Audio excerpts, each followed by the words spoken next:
Hello guys, welcome back to my channel.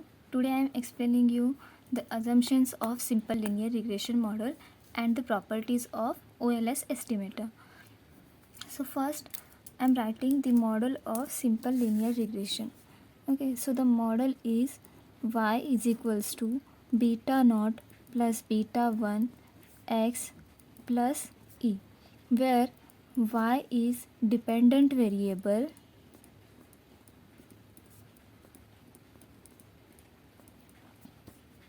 x is independent variable,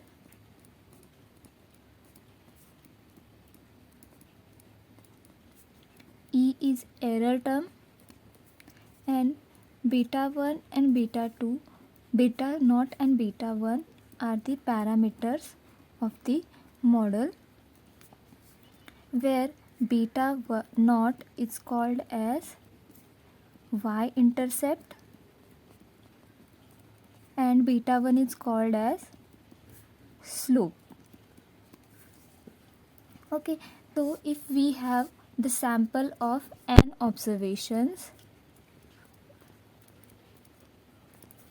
तो model कैसे होगा, y1 is equals to beta not plus beta 1 into X plus e1, y2 is equals to beta not plus beta 1 x2 plus e2, y3 is equals to beta not plus beta 1 x3 plus e3 and so on.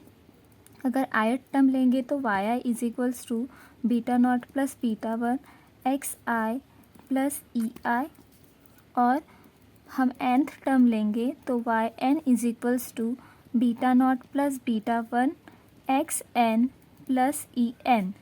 Okay, तो हम लोग हमारे n observations को ऐसे लिख सकते हैं. तो हम पहले देखते हैं assumptions of the simple linear regression model. So the first assumption is the regression model is linear in parameters. तो इसका मतलब क्या है, जो भी मॉडल में हम लोग पैरामीटर्स को यूज़ कर रहे हैं उन वो क्या होने चाहिए, linear. Linear in the sense what, उनकी पावर जो है वो 1 होनी चाहिए. मतलब ऐसे नहीं होना चाहिए बीटा नॉट स्क्वायर या फिर बीटा नॉट क्यूब या फिर beta naught raise to half, beta 1 raise to 1/3, ऐसे नहीं होनी चाहिए. और उनका जो लाइन होगा वो क्या होगा, एक स्ट्रेट लाइन आएगी. ओके, अगर हम लोग ग्राफ प्लॉट करेंगे तो उनका ग्राफ क्या होगा, एक स्ट्रेट लाइन में आना चाहिए. तो हम लोगों को पहली कंडीशन क्या है, the regression model is linear in parameters. जो भी पैरामीटर्स हम लोग यूज़ कर रहे हैं वो लीनियर होने चाहिए. Next assumption is exercise assume to be a non stochastic और non random. It means what, जो भी हम लोग एक्स ले रहे हैं, X in the sense what, the independent variable जो है वो क्या होना चाहिए, नॉन स्टोकेस्टिक. तो पहले हम लोग देखते हैं what is meaning bye stochastic. Stochastic it means what, जो टाइम के साथ चेंज हो. ओके, तो हम लोग क्या अज्यूम करेंगे कि हमारा जो x है, x मतलब क्या है, इंडिपेंडेंट वेरिएबल जो है वो टाइम के साथ चेंज नहीं होगा. ओके, या फिर उसी को हम नॉन रैंडम बोलेंगे. The third assumption is for given value of X I the mean value of disturbance that is the error terms E I is equals to 0. It means what, अगर x की value given है तो error term के हम लोग expectations निकालेंगे तो वो क्या होगा, वो 0 होगा.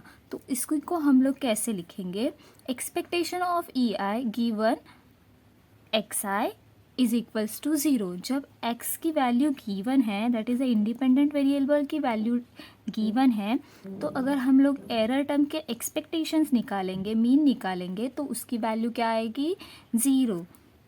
So the fourth property is for given value of xi, the variance of disturbance term, that is the error term ei is sigma square. अगर आपको xi की वैल्यू गिवन है, it means what, independent variable की value given है, तो जो disturbance term है उसका वेरिएंस क्या होगा, सिग्मा स्क्वायर. और सिग्मा स्क्वायर मतलब क्या, जो भी ई आईज आपके है उस, अगर आप E1 लेते हो, वेरिएंस ऑफ E1 या फिर वेरिएंस ऑफ EI या फिर वेरिएंस ऑफ E2, तो ये सबका वेरिएंस क्या होगा, सेम होगा, सिग्मा स्क्वायर ही होगा। तो अगर सेम वेरिएंस होगा तो हम लोग उसे क्या बोलते हैं, in statistics we use the word homoscedastic. अगर हर एक वेरिएबल का या फिर हर एक टर्म का वेरिएंस सेम है तो हम लोग उसे क्या बोलते हैं, होमोस्केडास्टिक। तो यहाँ पे क्या हुआ, कोई भी अगर EI का टर्म लिया और उसका वेरिएंस लिया तो उसका वेरिएंस क्या है, sigma square, which is constant for all the variables of EI। EI के कोई भी वेरिएबल्स हम लेंगे तो उसके लिए क्या है, कांस्टेंट ही है, इसीलिए हम लोग क्या बोलेंगे, वो होमोस्केडास्टिक है। Okay, so next assumption is for the given xi there is a no autocorrelation in the disturbance term, that is the error term। हमारे पास independent term that is x अगर गिवन है तो एरर टर्म और जो independent term है उनके बीच में कोई भी ऑटो कोरिलेशन नहीं होगा, उनके बीच में कोई भी रिलेशन नहीं होगा, मतलब वो दोनों इंडिपेंडेंट है, दोनों वैल्यूज़ इंडिपेंडेंट होंगे। तो इसका मीनिंग क्या है, the covariance between EI comma EJ given that XI comma XJ, तो वो वैल्यू क्या आएगी, 0 आएगी। So next assumption is for the xi, if xi's are stochastic, xi अगर stochastic है, stochastic it means what, time के साथ अगर चेंज हो रहा है, then the disturbance terms and xi's are independent। अगर xi टाइम के साथ चेंज हो रहा है तो उन दोनों में रिलेशन कैसा होगा, वो दोनों इंडिपेंडेंट होंगे। तो independent it means what, the covariance between EI and XI is equals to 0। The next assumption is the number of observations must be greater than the number of regressor variables। It means regressor variables मतलब ही क्या, independent variable. तो यहाँ पे क्या बोला है, number of observations. Number of observations मतलब क्या, जो भी मॉडल में हम लोग ऑब्जर्वेशंस ले रहे हैं, मतलब क्या, सैम्पल साइज, जितनी भी सैम्पल साइज ले रहे हैं तो वो क्या होनी चाहिए, इंडिपेंडेंट वेरिएबल हम लोग जितने ले रहे हैं उससे ज़्यादा होने चाहिए। मतलब जो हमारा सिंपल लीनियर रिग्रेशन मॉडल है,